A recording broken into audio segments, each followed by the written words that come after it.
Stuart Donaldson. Thank you, Madam Deputy Speaker, for the opportunity to address the House today. May I first start by reassuring members that despite my youthful appearance, I've not got lost and wandered in here from a school group. Although I think in the first few weeks members of staff maybe thought I had.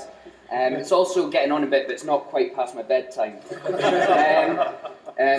Indeed, at the tender age of 23, in any normal parliament, I would be the baby of the House. However, due to the election of my honourable friend, the member for Paisley and Renfrewshire South, I feel positively middle-aged.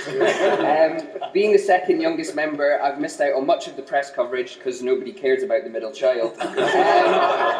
I'm sure my colleague has been delighted at how much she has got. So for the benefit of the media here, I've got some potential stories.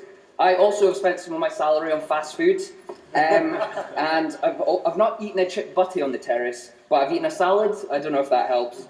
So I await the articles with interest. I'd like to pay tribute to my predecessor, Sir Robert Smith, who served the constituency of West Aberdeenshire and Kincardine tirelessly for 18 years.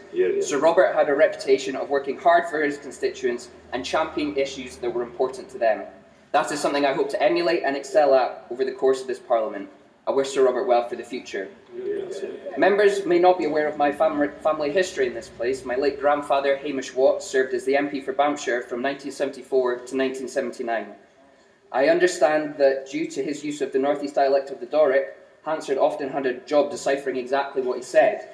I would like to assure Hansard that my grasp of the Doric is not as assured as that of my grandfather, so you will always ken fit a mean. It was my grandfather who actually first suggested I stand for Parliament, although his suggestion was for the constituency of Gordon. However, I think my right honourable friend had done enough to earn a free shotty at that seat. Mr. Speaker, if I may quote my grandfather's maiden speech, he said, "I understand it is tradition to talk about one's constituency in a maiden speech. If this were not tradition, I would do so anyway." West Aberdeenshire and Kincardine is a diverse and geographically large constituency. From farming, oil and gas to tourism, the constituency is prosperous and pioneering. Although many of my colleagues have claimed the title of the most beautiful constituency, I think we will all find West Aberdeenshire and Kincardine is the most beautiful. Indeed, I'm sure this is endorsed by my constituents who live on the Balmoral estate. Also, with visits from no less than 4 members of the coalition government's front bench during the election campaign, including the former Deputy Prime Minister and the Chancellor, they were all obviously very keen to see for themselves its sheer beauty. It is the royal family that gives the area I grew up in the name Royal Deeside.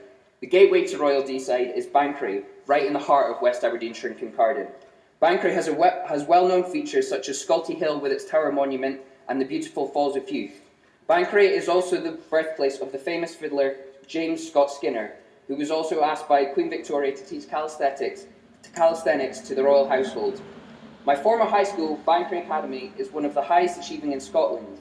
Wikipedia notes notable alumni as top-flight footballers, the founder of the website Mashable, and an Olympic snowboarder.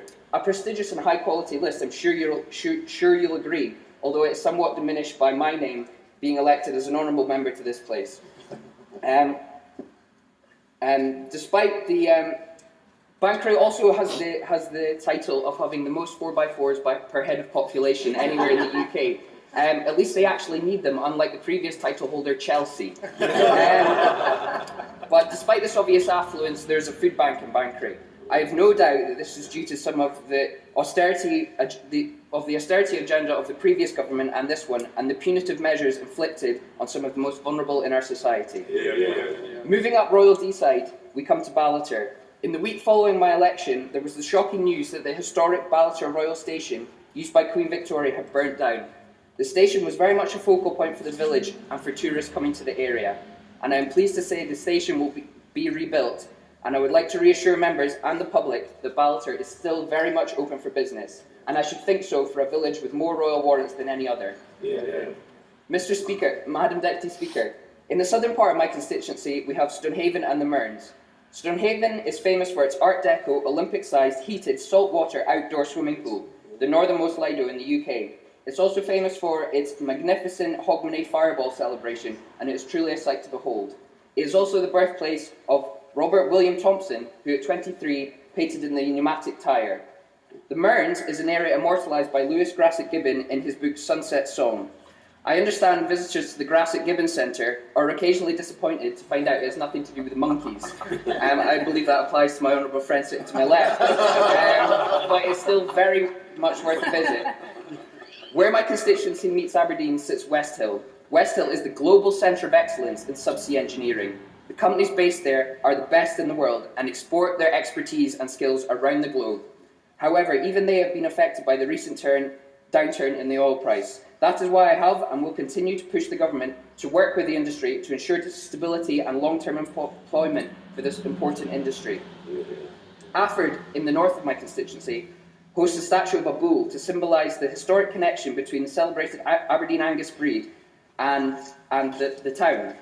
In fact, it was one of my predecessors, William McCombie, MP for West Aberdeenshire between 1868 and 1876, who is credited as one of the original breeders of Aberdeen Angus cattle.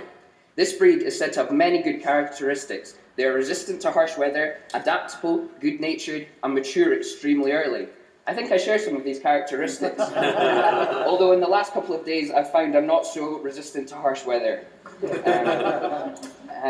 However, Aberdeen Angus cattle are also said to be undemanding, and I'm sorry to tell the benches opposite, they will not find that from me. Mr. Speaker, Madam Deputy Speaker, I could go on for quite a while about all that West Aberdeenshire and Kincardine has to offer, with many fantastic castles to Craigievar to Dunnottar, and spectacular mountains such as Loch Nagar and the Cairngorm National Park. There is much that makes West Aberdeenshire and Kincardine a wonderful place to live, work, and of course visit. However, I want to touch briefly on the topic of this debate. Recently, some of my colleagues in the SNP, along with other members across this chamber, backed moves to refer to the so-called Islamic State as Daesh. This group is arguably one of the biggest threats to British security. However, it is clear that Trident is not the best way to combat this threat. The UK government needs to realise that it is neither justifiable nor appropriate to continue to spend billions of pounds of public money on an outdated nuclear weapons system.